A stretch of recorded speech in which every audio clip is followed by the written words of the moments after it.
Hey, this is Morning Perfect Base. I am Van Velding. I am going to work on my perfect base a little bit each week, and after a couple of months, we're going to see how far we've gotten. This is some of the progress I've gotten so far. I am going to work on the upper level today. I'm going to put uh, the, the walkway up here. I think, is it a catwalk if it's attached to a wall? Regardless, I'm going to put the catwalk up here, and then I'm going to put the iron railings on it. So that way this can kind of be done. Just doing a few little touch-up pieces around here, trying to get some things out of the inventory so that we can start moving this around. And, yeah. Ooh, wait. Okay. That's good. No, that's not good. That's... fuck. 2 and 3. What have I done? What have I done? Fuck. That's what I did. Because this wall got blown up by a creeper a little while ago, and I never built it back out. So I built the catwalk into the wall. So I got to build the catwalk out a little bit. Let me just fill this up so that I don't do this again. Because if I do not fill this up, I will do it again. That is inevitable. Right. So, so just gonna do a few little touch-ups here and there, and just trying to work on this mid-level to get everything put together nice. So I'm gonna get right into it with the Dozier School for Boys. I am pro-choice. I do not like abortion. I get it. As a society, we treat women and babies and kids as interchangeable pieces in the gears of the family unit, which forms the basis of the economy. We talk a big game about caring about kids, but we absolutely do not do it. If there is a report card for walking the walk on families, our society gets an F consistently. I get the argument that when a parent believes it would be wrong for them to bring a pregnancy to term, that adoption is preferable. In the abstract, I think adoption is preferable. This is Morning Perfect Base, jumping right into the abortion shit. Of course it is. I am personally repulsed at the philosophy that we should create as many tiny humans as possible for its own sake. Let's do that. I'm going to have to do this to every corner, aren't I? Because I bet every single one of these lanterns hang on the bottom side of fucking the dirt I dug these platforms out of. Regardless, that's nature of the beast. That's part of hewing a base out of the substrate there. Anyway, are we supposed to create as many humans as possible just because? Or even worse, should we create a lot of people just for the sake of providing a labor surplus for businesses and the military? But adoption is a foundation for a fine compromise on the issue. If every pregnant parent could be guaranteed to have their medical and pregnancy costs covered, not just doctor's visits, but like supplements and maternity clothes and therapy shit and food allowances and all that kind of stuff, covered, then I would be okay. And if they were also compensated for it so that they could live freely and still maintain their standard of living, and also be complicated for their lost projected wages for being 9 months or 6 months or however many months behind in terms of experience and workforce participation, then I would believe that we value pregnant women in our society. Weirdly, the whole "you're pregnant, deal with it" value that our society actually has, put on your brain caps, because I might blow your mind here. That is not a society that values pregnancy or pregnant women or children that are newborn. Say what you will, but if a society believed that abortion was the murder of a child, that the death of a child is a terrible thing that should be prevented, and that birth should be, celebrated as a bedrock value necessary for a civilization to thrive, that society would be working for the things that I said. It seems likely that our society thinks those things are a good idea, and that we would like to change things with the same mediocre passion that I would like some sushi for dinner tonight. But we are more interested in making sure hypothetical sociopaths never game the system by making their vaginas into HOV lanes, the same way I am going to get Taco Bell, because fuck you, buddy. I'm not saying this bit for its own sake. There's actually a news article under here, because we don't value those kids after they're born either. If you're not paying attention to just how much decency our government extends to vulnerable children without parents, I hope you find this story about 100 dead kids fucking riveting. The Dozier School for Boys was a government-run school in Florida. After 111 years of operation, it was closed in 2011, with the deaths of 17 students officially recorded. The closure came after students who'd been to the school began bringing complaints of abuse in 2011. Those accusations led to an excavation of the grounds and the discovery of 55 bodies. Excavations have continued, and last month that number went up to 82, with additional deaths that are suspected to bring the total up to 100. 117 kids made wards of the state died. The people who ran that site hid about 100 of them, and while these kids were accused of being troubled boys, they were just like any kids in an orphanage with no agency, no parents looking after them, and vulnerable to abuse. You see that the Dozier School for Boys wasn't unusual. I mean, sure, throughout the 20th century it saw kids getting lashed. In the 20th century, kids getting lashed so hard they lost consciousness, being lashed upwards of 250 times, getting lashed more if they cried. It saw children being sexually abused in rooms dedicated to raping young boys. I don't think it's unreasonable to believe that some of those kids were whipped to death, or to believe that some of them were sexually assaulted by guards and then killed to keep their silence. The Justice Department, in an investigation, determined that 11.3% of the boys were subjected to sexual abuse, but that those numbers were, when compared to other facilities, quote, neither high nor low. So we're talking about this, and that's kind of the joke. This terrible place was not even an outlier. It's right in the middle of the bell curve. This should never happen is a petty phrase that we like to use, but we let it happen. Not in past tense, but in the very present tense, we let it happen. We are a society which claims to value the innocence of children, the potential of children, but we let them die forgotten. There's a memorial on the school site now, but is that petty remembrance true penance? Nah, of course it's not. Time swallows us up, all of us, but only after we live, and err and touch the world. And no one should live just long enough for others to use them up. If we're cynical enough to accept that life is cheap, we shouldn't let children be that pittance, nor lie that we can inter our failures or our sins with their bodies.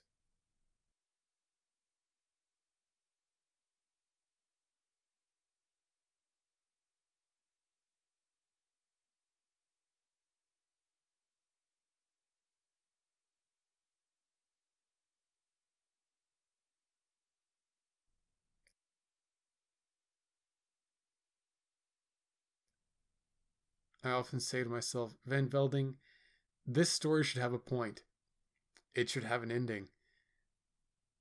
But to be honest, all of my endings are fucking downers. I try to mix up social relevance and fun, nerd stuff, but it always feels like I'm diagnosing a society with cancer than asking if they've seen the Umbrella Academy.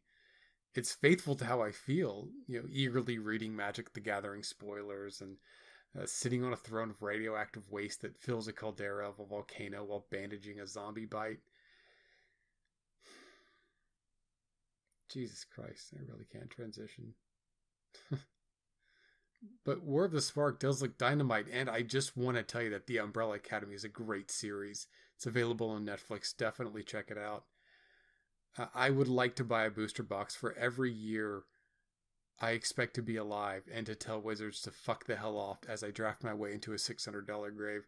I am excited for War of the Spark. I'm looking forward to it. If I do manage to play with another human being, I will definitely share it here. Getting back to the downer stuff, though, I was recommended this article on intelligence via Medium. It's Insurge Intelligence wrote it, but they posted it on the Medium. So they're like an organization, but they suck. Let's move on. It's entitled "Documents Expose How Hollywood Promotes War on Behalf of the Pentagon, the CIA, and the NSA." Now, I want to say that there's almost nothing that makes me more angry than someone who fault finds. Like, they don't like the topic or the fact being discussed. So they find a fault in a conversation to avoid engaging his point. Great example, when John Oliver criticized the WWE's treatment of its employees, a lot of folks took issue with how he joked about Roman Reigns looking like a proverbial pedophile. And they did that instead of addressing his point. They could have addressed the central point and also taken issue with jokes about pedophiles, but they didn't. They focused exclusively on a shitty joke because they did not want to address the fact that their entertainment provider is hurting the people who are entertaining them, because that would be difficult to do.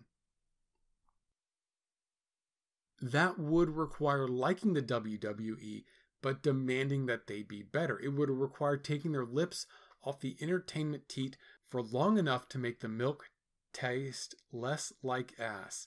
And they don't want to do that. So they avoid the issue and they talk about pedophile jokes. If it hadn't been the pedophile jokes, it would have been something else. John Oliver's origins in Britain, the fact that the show is on HBO or some other imagined hypocrisy, that is fault finding. The counterpoint to that is fault making. Addressing a trans woman as sir or with male pronouns is making a fault to derail the conversation. So when I poo-poo their thesis that there is a vast militarized propaganda operation throughout the screen entertainment industry in the US, I don't want someone to think that I'm fault-finding or fault-making by thinking that the reporters are being blatantly dishonest and abusing the heavy, meaningful word propaganda and how states deliberately attempt to misinform their citizens.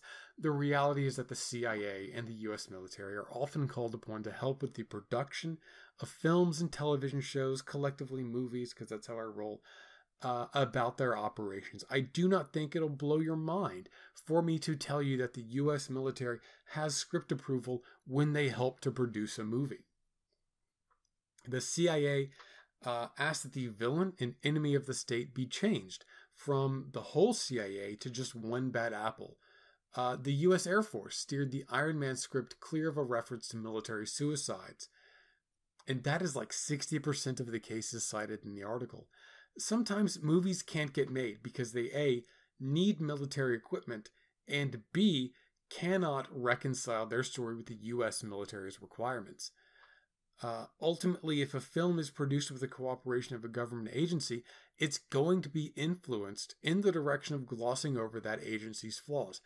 That's not propaganda, that's caveat emptor. Everyone should be aware of that when they watch a movie. There are kids growing up every day who don't know this shit, and we should certainly educate them about that, about the influence of government in military movies, about the influence of corporations paying for movies, about Hollywood and how Hollywood movies get made really as investments for wealthy people and rarely ever because someone has a genuine artistic vision. That's all important ground to cover. But it is viciously dishonest to refer to those influences as propaganda. It is a lie to say that this affects all of Hollywood as part of some vast conspiracy, when it specifically affects movies which need the help of those agencies because they are about those agencies. Look, spook's gonna spook, okay? The history of our national security apparatus reads more often as a skunkworks factory for maintaining the status quo than any kind of a keeping you secure apparatus.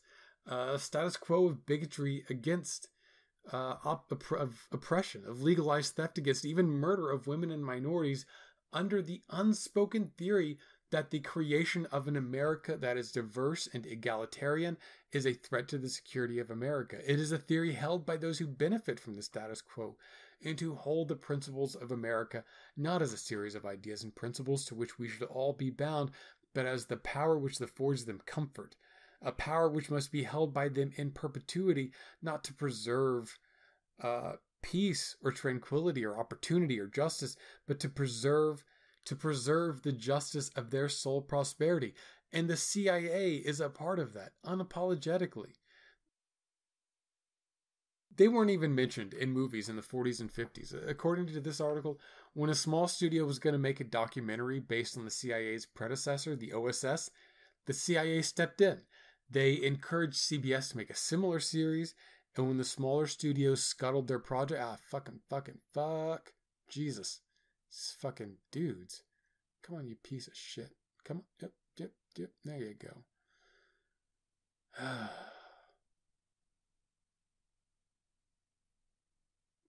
Yeah, let's eat some meat up. All right, looks like I got another pillager patrol. That's the thing that happens now. 1.14, I get a lot of pillager patrols. They just kind of chill out around here. I'm going to have to take care of their shit. Anyone up here? Anyone? All right. Let's see here. I'm going to go up to the top, see what I can see from up there. One thing I've noticed with Perfect Base 3 is that you have a central flat top, and you have areas around it that are taller than that. It totally breaks your line of sight up. End up in here? No, not in here. Not in there. I already checked there. I'm sorry, guys. I'm going to go on about the CIA here in a bit. There they are. But I can hear something a lot closer, too. Alright. Let's see if I can take care of these guys. So CBS made a similar series, and the smaller studio's like, oh no, we can't compete with that. So they scuttled it. And then the CIA pulled their support for the CBS series. And look, hey man, that is fucked up. That's not acceptable. But it's not propaganda, you know? Hello, stupid assholes. You got me in my base, man. That's where all my arrows are. My biggest limitation on using arrows against things in the wild is that I only carry like half a stack. So I gotta be careful. Oh, fuck. I think that was maybe part of the drop. I don't know.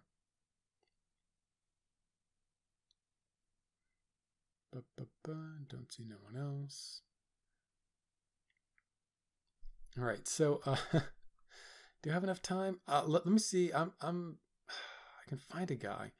So this is called Bret Easton Ellis Thinks You're Overreacting to Donald Trump. It's from the New Yorker. So Ellis is the guy who wrote American Psycho, a satire of 80s consumerist corporate culture. He recently wrote a book called White, where he called Michelle Obama condescending and complains about people angry that Donald Trump got elected. I can hear that motherfucker. Where is he? Sorry, I can hear one more of them. I know for some reason Minecraft gives me hell when I'm trying to play it through different medium, but like, so it's very hard for me to catch the audio in OBS, but I can hear the guy. Maybe he's trapped in my wall. I thought these walls were solid because they're dug out of solid rock, but I did have a corridor in there. I thought I kind of, yeah. All right. So, New York writer Isaac Chotiner interviews him and travels the road to dismantling Ellis's loudly arrogant political centrism as a social stance with the steady acceleration and kinetic energy of a fucking diesel truck. Asking him to reconcile Ellis's off-the-cuff assertion that no one tolerates sexual assault. Oh man, it's driving me nuts because I can hear the guy. Okay, sorry. With his admission that his Trump voting sister absolutely will tolerate the many accusations against Trump for sexual assault. And Trump's own admission, his bragging of the same, is perhaps the boldest strike to the heart of a pompous buffoon who's tired of hearing the alarm surrounding politics, but too lazy to lift a finger and verify whether that alarm is actually justified. Subtler is Chotnier's piecemeal revelation that Ellis's complaints are rooted in Ellis's roommate voicing many of those political concerns that Ellis is reacting to. His revelation that said roommate is a millennial, that said millennial is Ellis's boyfriend, and that White was ultimately written because Ellis, 55, is tired of hearing his 20 years younger fucktoy talk about substantive politics with nuance, but would write 272 pages whinging about people whinging about politics instead of doing an ounce of research or talking to the man he is fucking like a fucking adult. My God. It's like, okay, first off, big mood, admittedly. But I admit that I am a douche who's a bad human and bad at communication. And I do tend to do an ounce or two of my own research, but Jesus Christ, what a fucking asshole.